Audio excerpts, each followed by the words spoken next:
क्या तुम्हारे साथ कभी ऐसा हुआ है, बहुत प्रार्थना की, बहुत कोशिश की, फिर भी मनचाहा परिणाम नहीं मिला? अगर हाँ तो ये वीडियो तुम्हारे लिए है, क्योंकि आज तुम जानोगे हमारी इच्छा क्यों पूरी नहीं होती, हम कहाँ गलती करते हैं और ऐसा कौन सा तरीका है जिससे दिमाग खुद तुम्हारे लिए काम करने लगे। ये मोटिवेशन नहीं है, ये माइंड का मानुअल है। सच्चाई ये है, सभी प्रार्थनाएं सफल नहीं होती और इसका कारण भगवान, किस्मत या समय नहीं है। कारण है हमारा अपना दिमाग। लोग कहते हैं प्रेयर डज नॉट वर्क, लेकिन वे ये समझने की कोशिश ही नहीं करते कि प्रेयर काम क्यों नहीं करता। तो चलिए जानते हैं हमारा सबसे बड़ी गलतियां क्या है। पहला है विश्वास की कमी और दूसरा है बहुत ज्यादा कोशिश। अब तुम सोच रही होगी ज्यादा कोशिश करना भी गलती है? हाँ, बहुत ज्यादा कोशिश भी नुकसान करती है।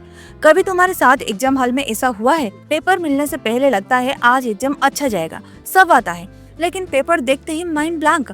बार बार याद करने की कोशिश, दिमाग पर जोर, लेकिन जितना जोर लगाया आंसर्स उतने ही दूर जाते गए।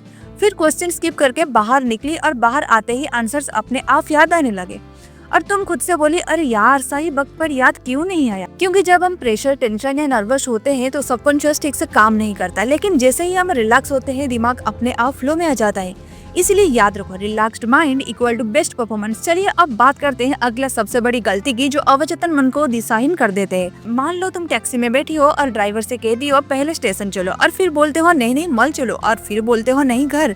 तो क्या होगा? ड्राइवर कंफ्यूज हो जाएगा, या तो गाड़ी रोक देगा या तुम्हें कहीं भी पहुंचा देगा। यही हम अपने सबकॉन्शियस के साथ भी करते हैं। मुंह से बोलते हैं मैं सक्सेसफुल बनना चाहती हूँ, लेकिन मन में चलता है शायद मैं नहीं बन पाऊंगी, कोई रास्ता नहीं है, अब क्या करूँ। जब मुंह और मन अलग अलग डायरेक्शन देते हैं तो सबकॉन्शियस उसी बात को मानता है जिसे तुम सच महसूस करते हो। याद करो, जब तुम एग्जाम में अच्छे मार्क्स लाई थी या कोई कंपटीशन जीती थी, क्या तब मन में आया था नहीं ये मुझसे नहीं हो सकता? नहीं ना, तुमने एक्सेप्ट किया था। बस वही फीलिंग आज फ्यूचर के लिए क्रिएट करनी है। ऐसा महसूस करो जैसे तुम ऑलरेडी सक्सेसफुल हो, चाहे तुम्हारे लिए सक्सेस जैसा भी हो, financial freedom, confidence, peace, growth, बस उसको महसूस करो। जब फीलिंग क्लियर होती है तो रास्ता सबकॉन्शियस खुद बनाता है। डायरेक्शन क्लियर होगी तो डेस्टिनेशन अपने आप मिलेगा। अब एक सवाल, मान लो जमीन पर एक लकड़ी की पटरी है, मैं कहूँ उस पर चलो और 5000 मिलेंगे, तुम आराम से चल लोगी। अब वही पटरी दो ऊंचे इमारत के बीच रख दूं और कहूँ 5 लाख मिलेंगे, तो क्या तुम चलोगी? इच्छा तो होगी, लेकिन दिमाग में क्या चलेगा? गिर गई तो?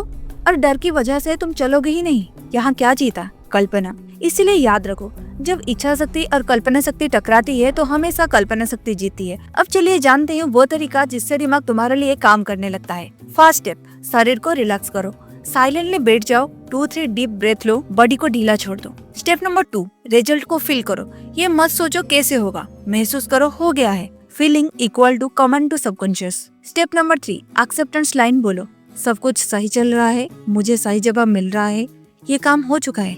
स्टेप नंबर 4, लेट गो, बार बार चेक मत करो, वरी मत करो, प्रूफ मत ढूंढो। इस स्टेज पर दिमाग काम शुरू करता है। अपने दिमाग को विश्वास दिलाने के लिए हर रात नोटबुक में 3 सवाल का उत्तर लिखो। आज मैंने क्या सीखा? आज मैंने क्या एक्शन लिया? आज मैं कल से 1% बेहतर कैसे हूँ?